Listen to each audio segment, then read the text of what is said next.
से छीनकर किसी प्राइवेट एंटिटी को दिया जाएगा, तो आप समझ लीजिए आपके रोजगार का क्या होने वाला है। मुझे समझाने की जरूरत नहीं है। उसके बाद special gift, power transmission, 42,300 circuit kilometres of transmission network. Power generation, 6,000 megawatt hydro solar wind assets from NHPC, NTPC, NLC. National gas pipeline 8,000 kilometre GAIL की पाइपलाइन। किसको जा रहा है आप जानते हो। Petroleum pipeline 4,000 kilometre Indian Oil Corporation and HCL की pipeline. Telecoms 2.86 lakh kilometre of Bharat net fibre optic network. BSNL and MTNL के टावर्स।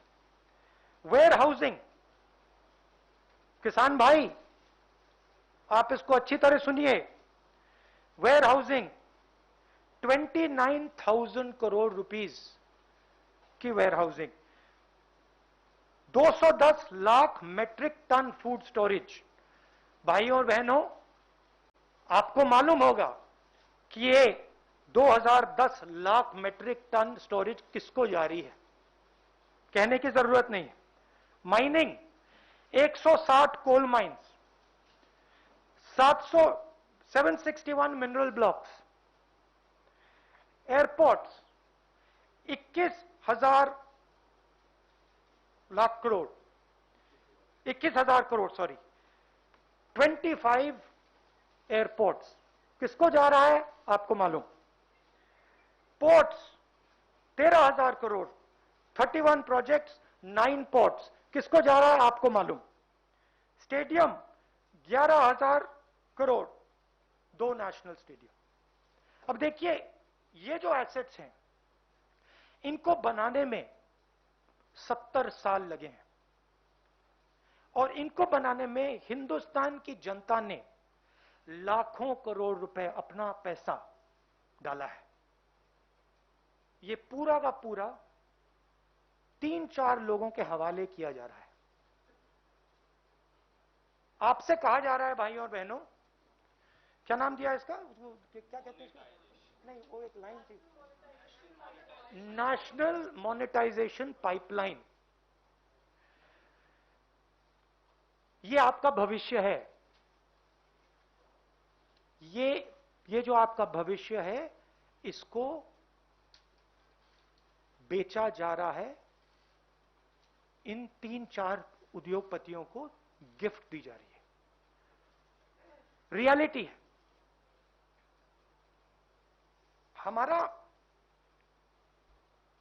हम प्राइवेटाइजेशन के खिलाफ नहीं है।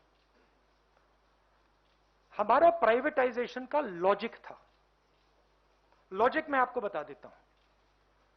सबसे पहले जो स्ट्रेटेजिक इंडस्ट्रीज हैं उनको प्राइवेटाइज नहीं करा जाता था। इसमें से रेलवेज स्ट्रेटेजिक इंडस्ट्री हम मानते थे। स्ट्रेटेजिक क्योंकि ये हिंदुस्तान की रीढ़ की हड्डी है। स्ट्रेटेजिक क्योंकि ये लाखों करोड़ों लोगों को ट्रांसपोर्ट देती है। स्ट्रेटेजिक क्योंकि इसमें बहुत सारे लोगों को एम्प्लॉयमेंट मिलता है, इसलिए स्ट्रेटेजिक। दूसरी बात, जो इंडस्ट्रीज क्रॉनिकली लॉस मेकिंग होती थी उनको हम प्राइवेटाइज करते थे। जिन कंपनीज के पास मिनिमल मार्केट शेयर होता था उनको हम प्राइवेटाइज करते थे। और उस सेक्टर में हम प्राइवेटाइज करते थे जहां पे प्राइवेट सेक्टर की मोनोपोली की रिस्क हो। मतलब अगर सरकारी कंपनी मोनोपोली को रोक सके तो हम उसको प्राइवेटाइज नहीं कर सकते। अब यहां पे ये सारे के सारे प्राइवेटाइजेशन मोनोपोली बनाने के लिए करे जा रहे हैं। सारे के सारे, मैंने आपको नाम दिया है, power, telecoms, warehousing, mining, airports, ports, ये सब मोनोपोली बनाने के लिए किया जा रहा है। आप जानते हो पोर्ट्स किसके हाथ में है, एयरपोर्ट किसको मिल रहे हैं। तो हम कहते हैं प्राइवेटाइज कीजिए, मगर देश को नुकसान मत पहुंचाइए। देश को नुकसान कैसे होगा? और जो देश के युवा हैं, आप इसको अच्छी तरह सुनिए। जैसे ही ये मोनोपोलीज बनती जाएंगी, वैसे ही उतनी ही रेट से आपको रोजगार मिलना बंद हो जाएगा। आप स्कूल्स में हो, कॉलेजेस में हो, इस देश में जो छोटे बिजनेसेस होते हैं, मिडिल साइज बिजनेसेस होते हैं, जो आपको रोजगार देंगे कल, वो सब बंद हो जाएंगे, खत्म हो जाएंगे। 3-4 बिजनेसेस रहेंगे, इनको एम्प्लॉयमेंट देने की कोई जरूरत नहीं रहेगी और आपको रोजगार नहीं मिलेगा। मैंने कोरोना के बारे में बोला था, आप लोगों ने मजाक उड़ाया। ठीक है, मैं फिर से बोल रहा हूं, और हिंदुस्तान का युवा आप अच्छी तरह सुन लीजिए। जैसे ही ये होगा,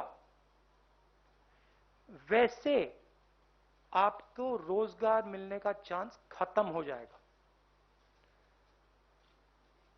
ये हिंदुस्तान की पूंजी बेची जा रही है, मगर ये आपके भविष्य पर आक्रमण है। नरेंद्र मोदी जी अपने 2-3 उद्योगपति मित्रों के साथ हिंदुस्तान के युवा पर आक्रमण कर रहे हैं।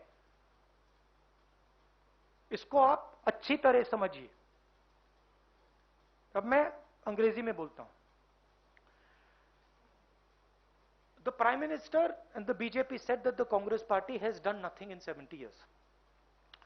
There is a list here of all the assets that the Congress party has helped build.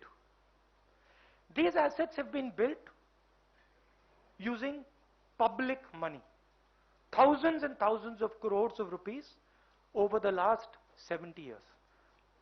Now the Prime Minister is in the process of selling the crown jewels of this country. I'm going to read what is being sold, and you can guess to which monopolist it is being sold. Frankly, this entire list is going to go to only 3 or 4 people. And these are the sectors that those 3 or 4 people are interested in.